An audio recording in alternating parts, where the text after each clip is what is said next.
Ang bongga ni Catherine Bernardo dahil panay pa sexy siya lately. Pinag-usapan nga yung pictures ni Catherine kung saan naka-bikini panty lang siya. Pati ang mga kuha kung saan may hawak siyang alak ay trending din. Ngayon naman ay may pinost din siya na labas ang kanyang legs at sexy rin. May isang close nga kay Catherine na close rin na sinasabing ex-boyfriend niyang si Daniel Padilla ang nagsabing baka sinasadya ni Catherine ang pagpapasexy para inisin si Daniel. Si Daniel kasi, conservative.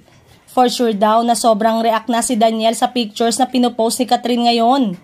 Noon pa man ay naririnig na ang pagiging conservative ni Daniel at may nagkwento pa noon na ayaw raw ng aktor na nagsusuot ng sexy si Catherine. Ngunit ngayon ngang break na sila ay malaya na si Catherine na makapagsuot ng mga damit na labas ang kanyang katawan.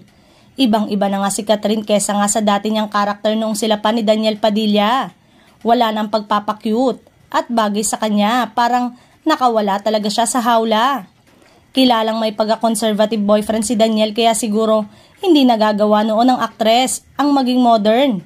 Palaging prim and proper ang dating. Maraming gustong ma-achieve ngayong 2024 si Catherine para sa kanilang personal na buhay at showbiz career. Umaasa siya na ngayong 2024 ay madadagdagan pa ang kanyang mga kaalaman pagdating sa pagiging artist at entrepreneur. Second is to protect my peace as much as possible.